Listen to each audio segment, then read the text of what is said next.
जय माता दी।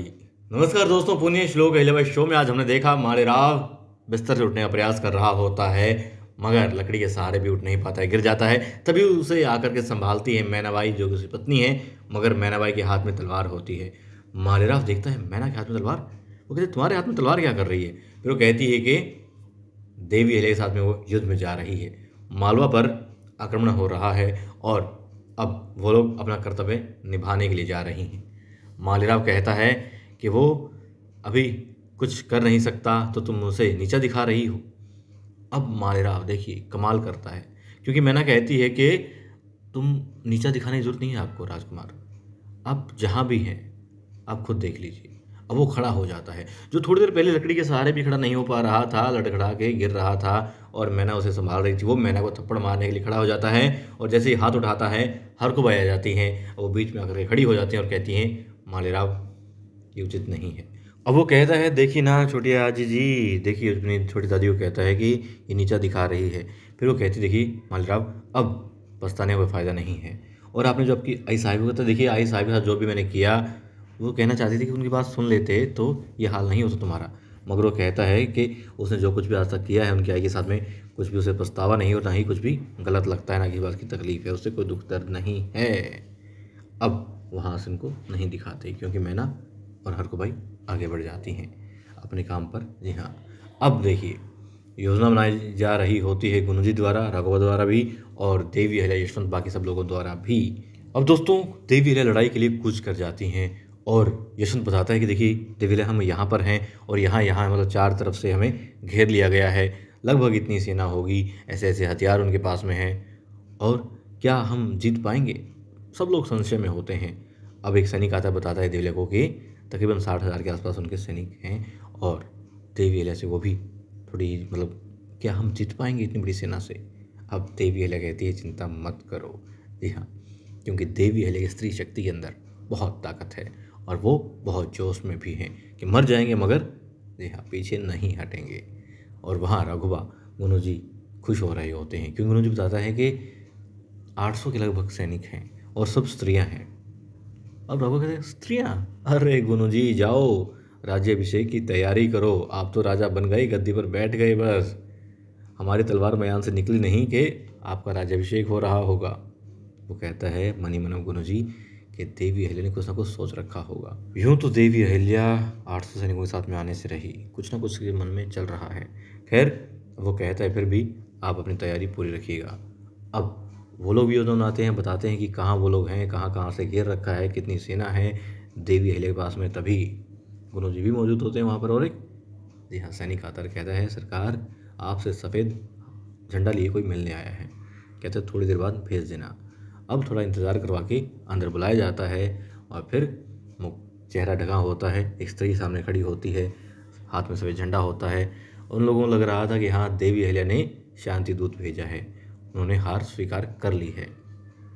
मगर अब जैसे ही मुखौटा हटाती हैं देवी अहिल्या, चेहरा दिखाती हैं, राघव भी हैरान हो जाते हैं और बाकी सब लोग भी हैं अहिल्या, देवी अहिल्या, रानी अहिल्या यूँ करते हैं।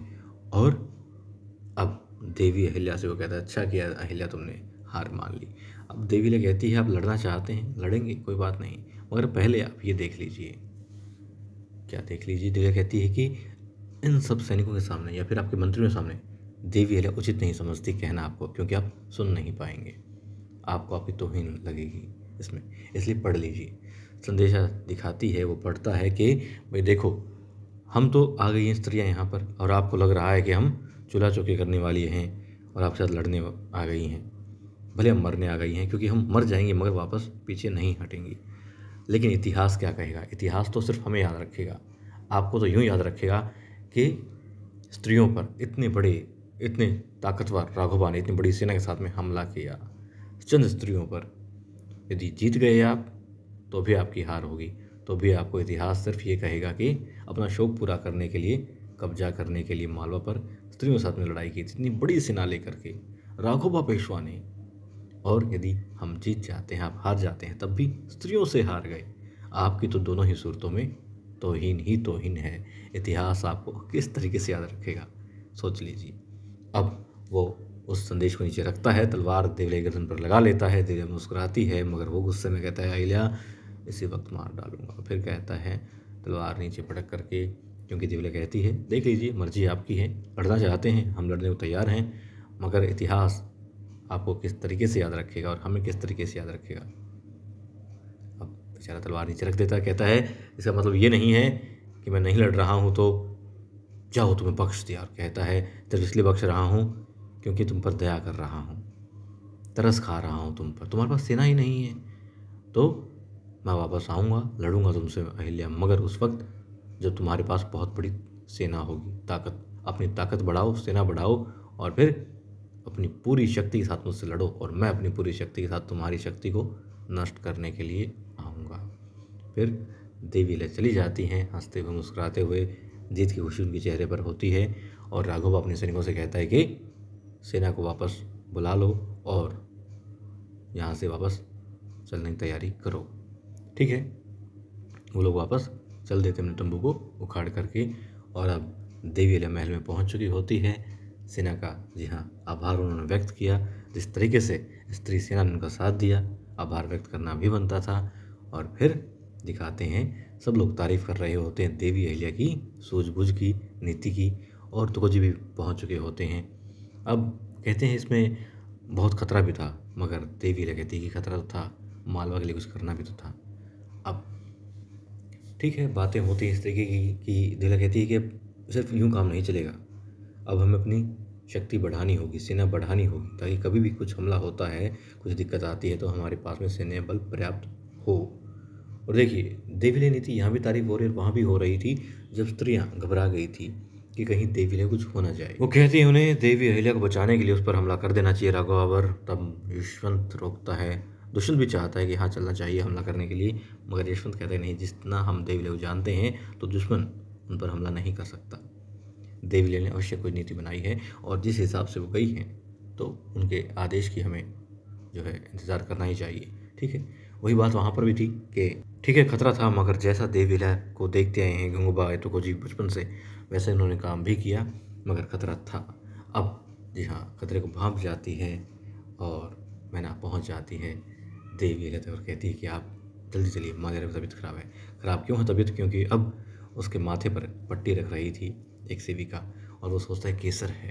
अब केसर समझ कर उससे प्यार जताना चाहता है, बेचारी सेविका बचना चाहती है, रोती है, मगर देवी अहिल्या आकर के ही उसे बचा पाती है। देवी अहिल्या माफ़ी मांगती है कि मुझे माफ़ कर दो, मालेराव मतलब तुम्हारा हाथ पकड़ा और तुम्हें केसर समझा, तो बेचारी रोती हुई वहाँ से भाग जाती है।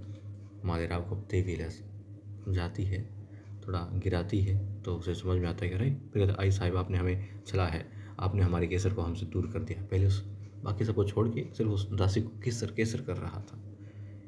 और फिर मैंने उसे देवी अहिल्या कहती है कि जब वो नीचे गिर जाता है और फिर बिस्तर पर लिटा दिया जाता है ख्याल रखने के लिए हरकुबाई द्वारा कि भाई अपना ख्याल रखो, यहाँ आराम से लेट जाओ। फिर कहती हैं कि देवी अहिल्या राजवैद्य को बुलाना होगा। हरकुबाई चली जाती हैं वैद्य जी को बुलाने के लिए और कुछ कहना चाहे देवी अहिल्या उससे पहले मैंने कहती है कि उसे लगा था कि हाँ केसर मर गई है तो सब ठीक हो जाएगा, मगर केसर तो मरी ही नहीं, वो तो जिंदा है, मालेराव के मन में जिंदा है और अब कुछ नहीं हो सकता, कुछ नहीं हो सकता। अब दोस्तों निज़ाम के जी हाँ सैनिक आ गए हैं देवी अहिल्या के पास में संदेशा लेकर के। क्या संदेशा है, किस तरीके से होता है, और वहाँ गोनू जी क्योंकि तैश में है अपनी पगड़ी भी वो उतार फेंकते हैं और गोनू जी गद्दार सबको दिखाते हैं, मतलब अपनी पत्नी पास में होते कहती क्या कर रहे हैं आप? कहते हैं गुस्सा हूँ, बहुत गुस्सा हो रहा होता है और कहते हैं अब तो खेल खत्म करना ही होगा अहिल्या और मालेराव का, उनका काम तमाम करना ही होगा। क्योंकि दोस्तों गुरु जी को खबर मिल चुकी है कि राघवा वापस चले गए हैं बिना देवी अहिल्या से लड़े और देवी अहिल्या सुरक्षित है, मालवा सुरक्षित है, तो भला वो राजा कैसे बन सकता है। बस इसीलिए अब उसने ठान लिया है कि मालेराव और देवी अहिल्या को मार डालेगा, मगर क्या करता है, क्या कर पाता है, आने वाले एपिसोड में देखते हैं।